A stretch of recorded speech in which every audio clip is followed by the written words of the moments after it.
Welcome to the Rising Tide Leadership Podcast, where each week we simplify the complexities of your leadership journey. Welcome, everyone, to another episode of the Rising Tide Leadership Podcast, where we aim to give you critical and easily applicable leadership concepts to help you along your journey. I'm your co-host, Scott, and I have the privilege of talking about life and leadership with the owner and founder of Rising Tide Leadership, Dr. Michael David Morales, aka Mo. Wow, Scotty, that is once again a stellar opening. Thank you for making me sound way more important than I am. Let's do it. So as we dive in today, I think a question for our listeners to think about as we kind of start to get going here is twofold. First, have you ever been asked to do something by a leader and not fully understood why? And then on the flip side, have you as a leader ever asked your team to do something without explaining the task's true purpose? Something to just kind of tuck away as we talk today, have that run around the back of your mind. All right, so I'm not supposed to answer that yet, am I? No, not yet. It's coming. Okay. Good. So, give me something. Okay, so one of my all-time favorite movies is Willy Wonka in the Chocolate Factory. Okay. Wait, so which one? Okay, so not the Johnny Depp version from a few years ago. So it's just not in the same category. But it's the one that features the one and only Gene Wilder as Willy Wonka, one of my favorite actors of all time. So just for everybody out there, this podcast can continue because I was about to cut Scotty off if he gave any other answer except for Gene Wilder, the true OG Willy Wonka. So go ahead, Scotty. There's only one Willy Wonka in my mind. So but hopefully our listeners know the basic premise of the movie. If you haven't seen the Gene Wilder version, and only the Johnny Depp one, I should say, you should, but hopefully you know that. But overall, when a group of ticket winners, and the point I want to try to make is when they arrive at the factory, Willy Wonka gives them one simple instruction. You know, they walk through that gate, there's that whole parade, they get inside, they hang their coats. And Wonka, being kind of the recluse he is, tells them that they are not to touch or taste anything in the entire factory during the entire time that they are in there. Now, most of us watch that and think that seems simple enough, when in reality, you're literally walking through a chocolate factory that, you know, probably actually is really difficult. But that instruction just seems so simple. And most of us, as we hear that, would view that as not really needing further explaining. But if you know how the film progresses, further explanation of the why behind those instructions was probably, if not definitely needed. So if Wonka had actually taken the time to explain the why, like, for example, you could be permanently maimed and or die, then the outcome for numerous children and some of their parents could have been very, very different.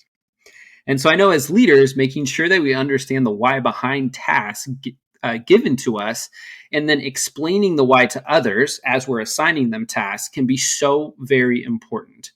And that's what we are unpacking today. So Mo, go ahead and lead us into our first point of the day. Well, I think really the only point of the day needs to be that Willy Wonka and the Chocolate Factory, the old school one, is the one to watch. But you're right, the Johnny Depp one, is good as well, and I just like Johnny Depp. So, but anyway, so Scotty, today, leaders start with why, and I've got to just let everybody know out there that I'm definitely stealing a page out of the great Simon Sinek's book. And he's got a couple of books about the why. Start with why, find your why. But, leaders start with why.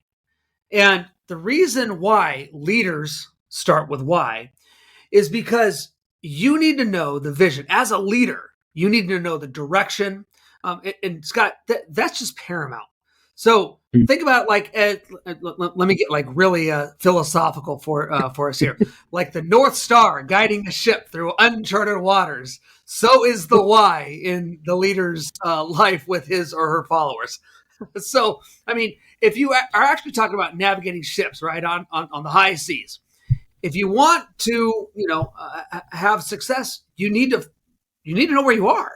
You need to pinpoint, hey, this is where we are, this is where we're going, but this is why we are going there. That's what people need to know. And so leaders out there, if you haven't read that book or any of Simon Sinek's, I mean, really, Scotty, you could just, and I've told you pretty much, if it has Simon Sinek's name on it, pick it up. It's great. But he's got a couple books. Start with Why, Find Your Why. Pick up those books. Now, on the note of the high seas and leadership within sailing and things like that, it's got another great book, and I don't think I've told you about this one yet. It's called Leadership Lessons from the Age of Fighting Sail. And doesn't that just sound like a really cool book?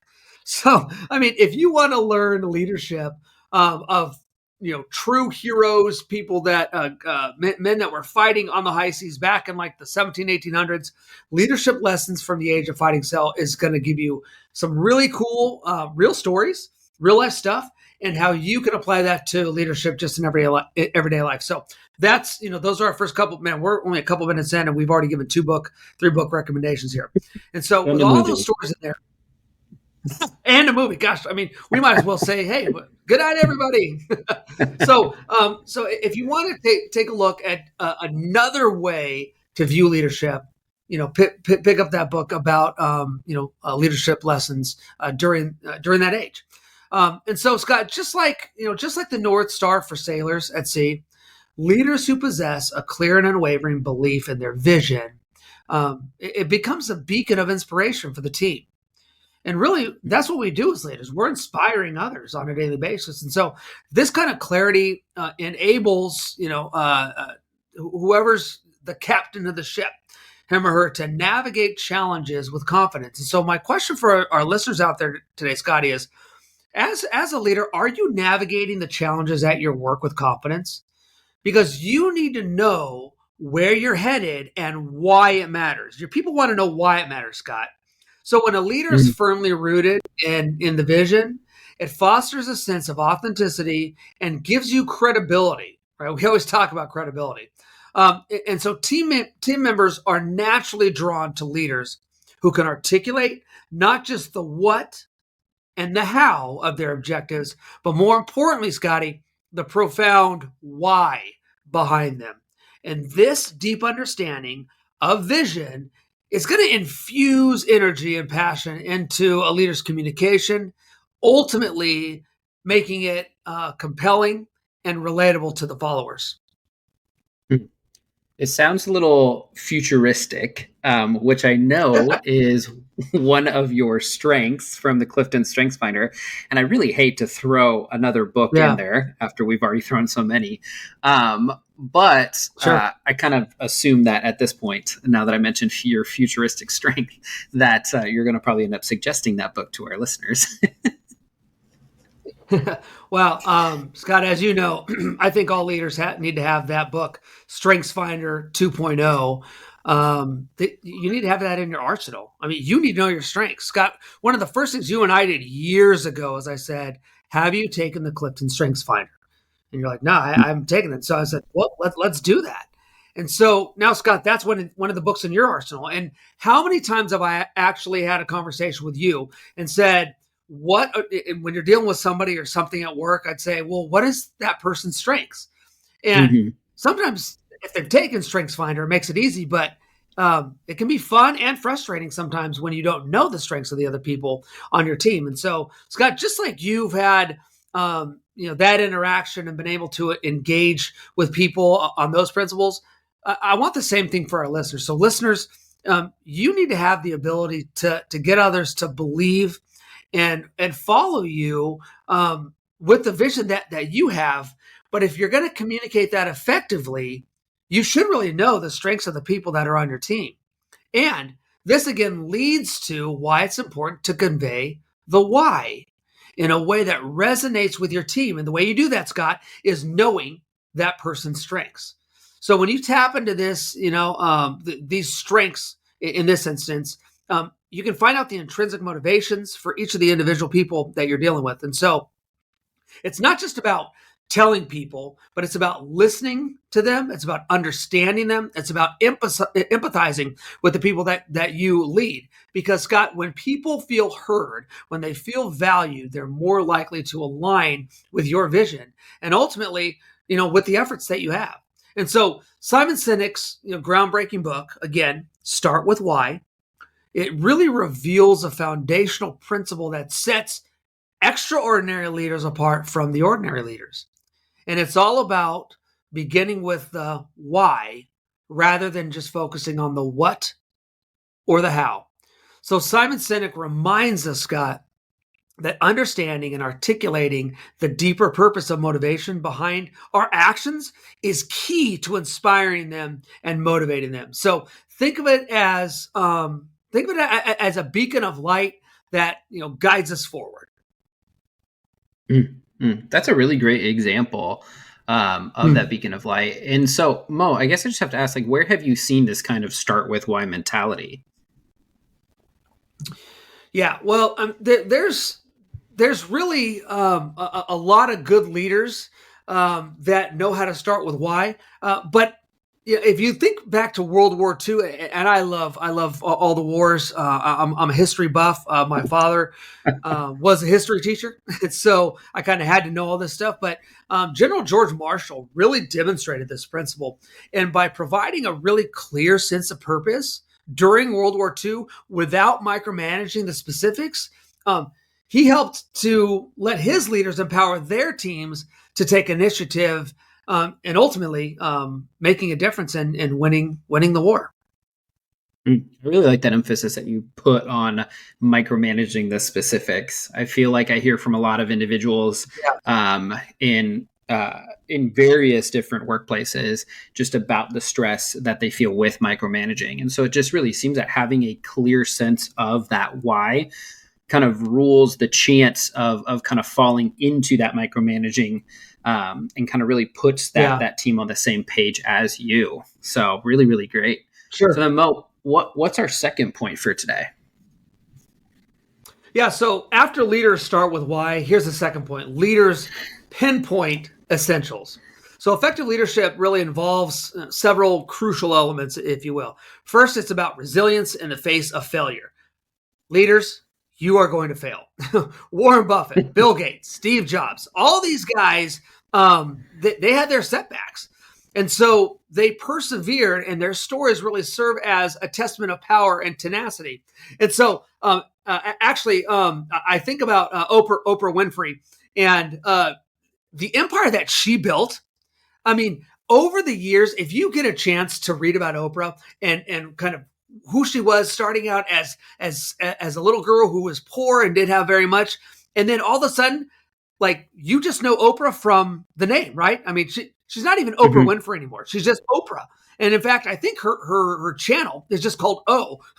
And so that's when you know you've become a brand. Well, Oprah didn't just get there by doing the easy stuff. She had setbacks. She had times in her life where she was like, man, I just want to quit. People told her that she was, Scott, can you believe that people told Oprah that she was untalented? I mean, like, come on. So if Oprah's going to get these setbacks, if Warren Buffett, Bill Gates, Steve Jobs, all these people, if they're going to have these setbacks, we're going to have these setbacks, right? So leaders do not fret. And so Don Dalrymple is an investor and he's an advisor, and he says that around his house, I love this. Him and his family use the mantra, major on the majors and minor on the minors. And so I love hearing that because several, Scott, of my mentors, the men and women who have taught me over the years, have said those exact same words. Mo, you need to major on the majors and minor on the minors. And so if you really want to read that whole article, it's actually going to be linked here at the bottom of the notes. But just like Don did, you need to know that leaders, it's imperative for you to focus on the big picture, right, Scotty? And that's, I know it's easy for me as a futuristic guy, but not to get bogged down in the particulars. So leaders, can you do that? Can you keep your eye on the big things? Yeah, that was the first thing that jumped to my mind, is focusing on that big picture. Definitely easy for you since you have that futuristic strength. But I just have to, just for our listeners out there, what about the rest of us? Like, what advice do you have for the rest of us? Because I know for someone that has the strengths like you, it's easy to focus on that bigger picture. But for those that don't have that futuristic strength, like I myself don't have that, that's not in my top 5 strengths. Like, how do I go about, what advice do you have for those of us that don't have that? Yeah, that's a great question, Scotty. And you and I have been talking about doing an entire series on StrengthsFinder. And in fact, I might just dissect yours just to have some fun with it, right? but if, Oh my if we're God. talking about, if we're talking about mine though, futuristic, you're right. For somebody like me, like it's almost to a fault. In fact, I get a lot of flack, and rightly so, from people who look at me in leadership, and they're like, Mo, like you're too futuristic. Like come back to the here and now. Yes, don't minor on the minors, but Mo, if we want to get to the major things, we've got to. I mean, you can't just ignore the minor things. And I'm like, yeah, you're right. So just because you look at the future, it doesn't mean that you cannot follow the process. And there it is. There's that wording, Scott. It's all about the process. And so I guess what I'm saying is you got to find a happy medium. Yeah, if you want to be a leader, you can't be too focused on the little things and then forget about the big picture. But Scott, that's why communication and being transparent is key. Your people need to be able to come to you and say, like, I don't understand this. Scott, you're wanting me to do X, Y, and Z, and I'm still on A, B, and C. Help me understand why I need to do this. And you need to be able to take them through the process. And that's why we're talking about pinpointing the essentials. Scott, what are those things, those little essentials that you need to pinpoint that are not necessarily even minor things, but they're important things that are going to get you to the majors, right? Mm-hmm. But that you can focus on. So I guess really leaders, the question is, are you a communicative person? Whether it's with your family, at home, or with work, whatever, because leaders that foster open and honest dialogue, they're going to build trust and accountability with their teams. And it's akin to kind of a compass, again, if we want to take that sailing analogy, like a compass that keeps us heading in the right direction.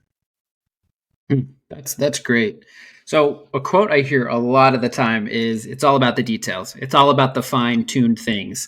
And so, we're talking more about not focusing necessarily on those little things. But if your job is to focus on those little things, how do we also, or I should say, what advice would you give to those that need to concentrate on those small things, and how can they bring those into the light to really morph that into focusing on that bigger picture?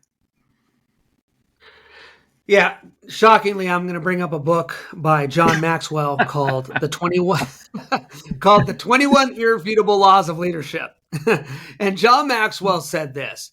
He said, when you are interviewed for a job, you need to be thinking and you need to be communicating to the people that are going to hire you. And you need to ask this question, Scott. So listeners, get ready. If you're driving, get ready to write this one down. Get ready to pull up, whatever you got to do. But here it is. You need to be thinking this. What is it that I can do that nobody else can do all the time? You see, if I find out what I can do that nobody else can do, then I focus. That's the major for me. So, Scott, when you are brought in as a leader into a company and they say, Scott, we want you to manage all of these people in this office, you need to ask, hey, and I mean, this is for anybody out there, but I'm just using Scotty as an example here. The question asked is, okay, well, what is it that I need to do? Like, what does it take for me again? And this is all chapter 4 in the 21 laws of leadership. But the law of navigation is, the leader charts the course and then lets other people steer the ship, right? And we've talked about that before. So, Scott, our job as leaders is to find out what we can do and then focus on that, and then have everybody else do what they're best at. So, leaders, where are you in life? Who are you in charge of? Who looks to you? What is it that they need you to do? What does your boss, your supervisor need you to do? You need to do that thing or things. And then you need to delegate everything else. I know it's hard to do this, but Scott, to your question, you're saying, well, how do we get into the details? That's how you get into the details. You get other people who are good at whatever they're supposed to do, and then you let them do that. Because, for instance, if I'm a baseball manager, I may or may not decide to call every pitch, but if it's me, if it's Mo, I'm going to find somebody who can call the game for me because I'm the manager. I've got bigger things to deal with. Now, if that's my strength, maybe I'll do that. But for me, that's not my strength. So I want to inspire people, Scott. And then I want to find everybody else who does what they do well and then let them do that. Leaders out there, trust me, people want to do what they're good at. And they are frustrated when you are trying to micromanage and tell them how they need to do things. Get out of their way, let them focus on those things. And trust me, it's going to be better because they're good at it for one, and you're not, even though you think you are. And if you don't know, ask your people. And if you really want to know, they're going to tell you. How's that? That's great. That's great. So before we throw another book recommendation in there, let's go move to our final point today, point number 3, which inevitably will probably also include another book recommendation.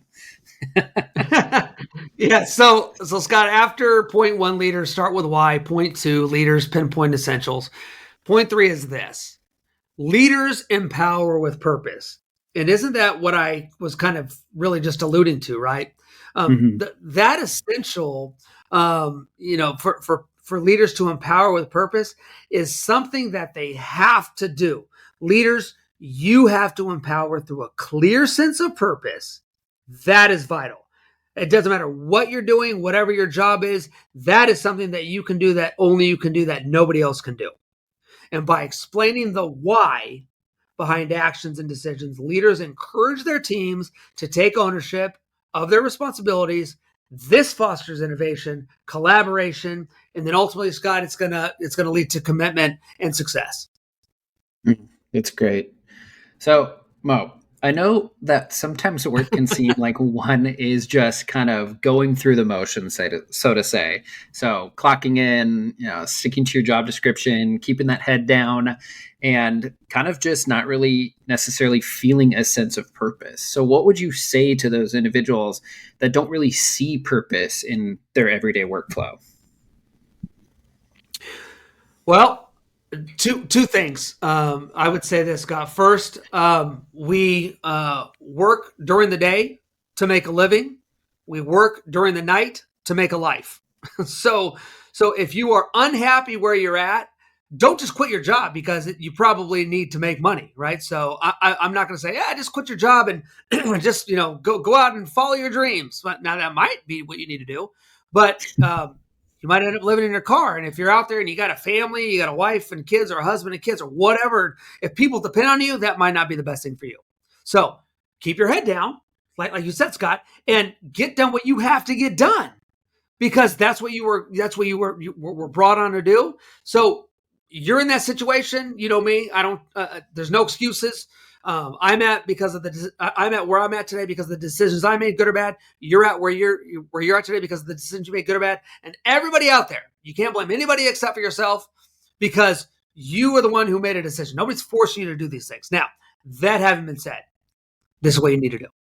If you are not happy where you're at, you need to work like heck to be able to get out of that job and go do another job that's going to bring you that fulfillment. Now, you have to earn that right, Scott. People just can't just say, well, I don't like where I'm working, so I'm going to quit. And hey, before you, as George Costanza would say, before you do the march in, before you do the march into your boss, you need to make sure that you earn that. And so for all of our leaders out there, if you really believe that people need to hear your ideas and you need to be a leader of people and you're at a job that they're not giving you that ability, then you need to start looking for other opportunities. And in the midst, work hard enough to earn your way to be able to go do those things.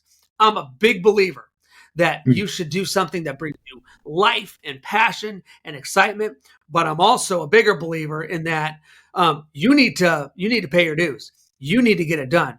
You are the one who is responsible for you and your success. So leaders, get out there. People need you to be successful so that they can experience your leadership. And until you earn that, you're going to be right where you are. So get out there and do it. Wow. That was great. That was great.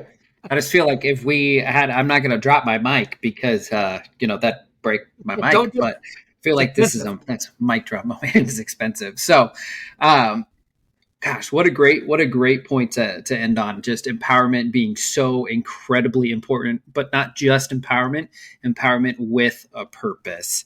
And I'm really guessing a lot of our listeners. I was going to say readers, but a lot of our listeners can relate to just that idea of being in a workplace that you just don't see that purpose. But I love that idea of working hard, holding yourself accountable to improve your own kind of environment that you're in so that you can go on to a better environment. So, Mo, with that being said, you have any final thoughts for us today? Yeah, I do. And leaders really, if you want people to follow you, you need to know why you're doing what you're doing. The reason that, for instance, I mentioned Steve Jobs before, the reason people wanted to be a part of Apple and own those products and still do today is because they wanted to be a part of something bigger. Steve Jobs never talked to the how or the what. He always talked to the why and why people should want to be a part of what he was doing. Leaders, you need to give your people the reason to follow you. Don't ever be upset if somebody isn't following you because, Scott, you've heard me say this before, there are no bad teams. There are only bad leaders, right? And so leaders, get out there. You need to work hard. It has never been easier to succeed in life because nobody is willing to put the work in. Leaders, you need to be willing to put the work in because if you really believe you're a leader, others are expecting you to be successful so that they can be underneath your leadership. People want to follow somebody that is passionate and knows what they're doing. Heck, the people that I follow, the men and women who are mentors and coaches in my life, Scott, I talk about them all the time. They're all men and women who are passionate and they're good at what they do. But you know what they all have in common, Scotty? They all earned the right to have that leadership. And so, leaders, I know you can do it. Get out there, work hard enough, find your why. And if you don't know how to find your why or what that process is, there's a book by Simon Sinek called Find Your Why and find your why. And then when you do that, Scott, I'm telling you, our listeners are going to come back and they're going to say, people started to follow me because I found my why. Most people are living in the what and the how. Leaders live in the why. That's great. That's great. Well, everybody, that brings us to the end of this episode. And if you enjoyed listening today, we encourage you to rate, review, and subscribe. And don't forget to share. We have some exciting new things in development. But until then, thank you all for joining us today. Thank you for listening to this episode of the Rising Tide Leadership Podcast. Highlights and resource links are available for you in the show notes. We hope that you will join us next time as we continue on the leadership journey. Don't forget to like and subscribe so you don't miss out, and share with others so they don't miss out. See you next time.